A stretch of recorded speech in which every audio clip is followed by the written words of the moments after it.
Hello guys, welcome to Barca Forever, the channel that brings you all the news, updates and just general discussions surrounding the world of the blue and red. The best team in the world, FC Barcelona. Let's get into it. A win over the derby in the weekend versus Espanyol when we put them away 4-1 is just an incredible achievement, especially looking back over the Friday match when Real Madrid drew versus Girona in their own Bernabeu Stadium. It only allowed for us to open the gap up to 9 points. And the 7-point lead that we had going into that match prior to all the games that were played over the weekend was already an incredible achievement because it allowed Barcelona to have a gap and put pressure on Madrid in one way, especially in LALIGA. But also if you're considering other competitions like the Champions League, where we are both down, it could have been possible that Barcelona would have rotated. But for certain, Real Madrid couldn't rotate because they need to be intense and get the results in each and every way that they can in all competitions that they are left to compete in, which is not quite the case for Barcelona. So going into this match, I don't want to lie, guys. I really thought Hansi Flick was going to make a lot of rotations. I thought he was going to make a lot of changes, considering the Friday match where Real Madrid and Girona had drawn, and Real Madrid had given us the initiative to actually take this 9 points ahead. Not that the 7 points, like I already said, was bad. It was actually a good achievement and a good cushion for us to have. And so with that cushion, I expected to see a lot more changes versus Espanyol. And more so, I didn't really expect to see players like Lamine Yamal and Pedri playing for such a long time, considering the situation that we are in with the Atletico Madrid match that's coming up on Tuesday in the Champions League. And so, as is in the vein of Hansi Flick to always remain relentless in whatever competition he is faced with, we fielded a strong team which was able to sideswipe Espanyol 4-1 with goals from Lamine Yamal and Rashford. But I would like to give special mention to the Shark Ferran Torres. He'd been facing a lot of backlash for missing a lot of chances, especially the clear ones. There was a lot of pressure, a lot of talk always is surrounding the man, because if you miss chances like that, especially those that are people really expect to score, there's a lot of criticisms that come with that. So glad to see him, especially at this point in time when we need goals and going into the Atletico match, seeing him get a brace. I think it gives him motivation. I think it gives him a lot of confidence, and confidence is something that he was really lacking over the past few matches. So it really does good for him. It was good to see that. And so with the win over Espanyol, we are 9 points ahead of Madrid in La Liga, having fielded a strong team, which is understandable because if the rival loses points, it's only right, and I think is an obligation, which is what Hansi Flick felt, to make sure they punish Real Madrid for losing points and handing us the initiative. So fielding a strong team makes a lot of sense.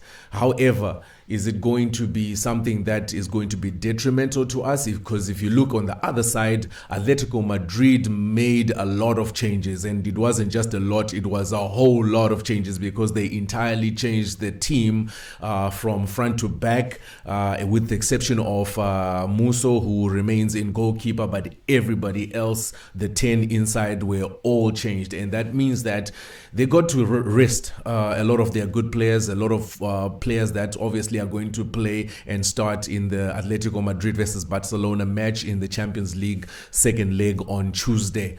And so where does that leave Barcelona when we fielded quite a strong team and some of our superstar players didn't get time to rest? I think maybe that might be something that would come up as a concern. And so now the question remains, will Barcelona be able to do the unthinkable tomorrow and turn over the 2-0 lead Atletico Madrid over them in the Champions League second leg? At the Metropolitano, that must be said. It's going to be a tough match, but I think the boys are ready. Social media has been buzzing with talk of remontada all over, with memes going viral.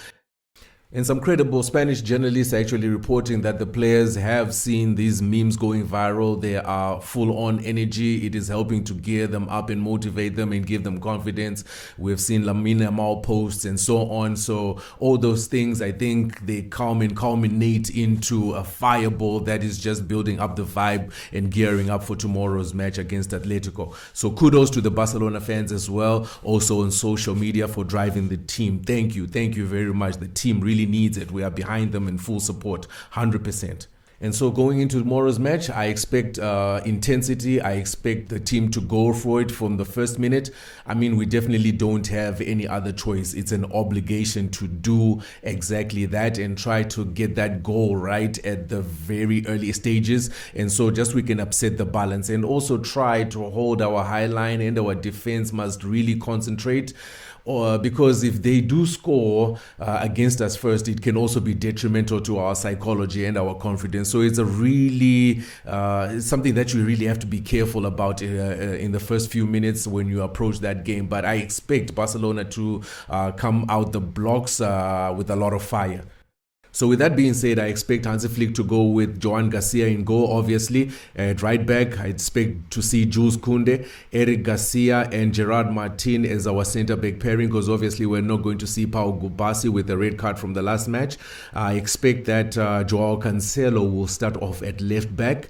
I expect to see the introduction of Frankie de Jong as he's back from injury. I don't know how good or ready he is to go into such an intense match just coming from injury, but we'll see.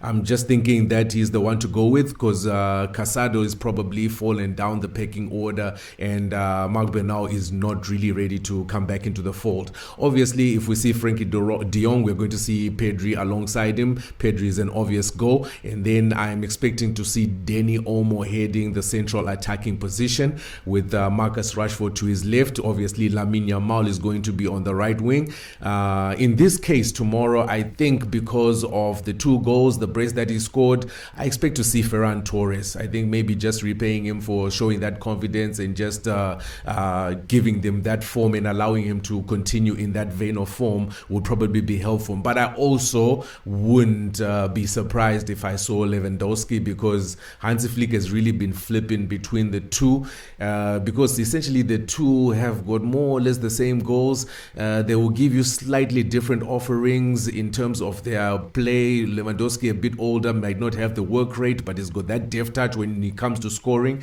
And then with Ferran Torres, maybe the deft touch might not be there, hence the clear chances that have been missed, that has been criticized for. But he does certainly have the work rate. It is something that you cannot put on him to say that he does not work. He works, he is butt off. So you never know, but I am expecting to see Ferran Torres heading the line there.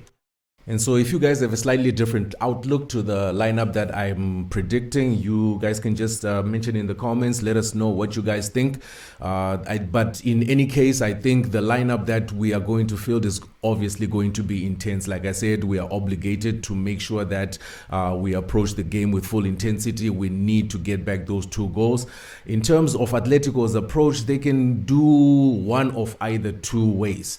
They can either sit back against us, or they're going to come up against us and press us intensely. I'm expecting the latter because they rested a lot of their players over the weekend. So I'm sure they're going to come at us with a lot of force, with a lot of fire, with a lot of intensity. They're going to try and press us high up, try to win the ball. Also maybe try to get that first goal so that they can knock our mentality and our psychology. If they can get that confidence on us, over us, they can make something happen for them to get into the semifinals. And so we close off by saying good luck to the Blaugrana tomorrow. This is Barca Forever. You could have been doing a million other things, but you sacrificed your precious time for a few moments with me. 1,000 times appreciated.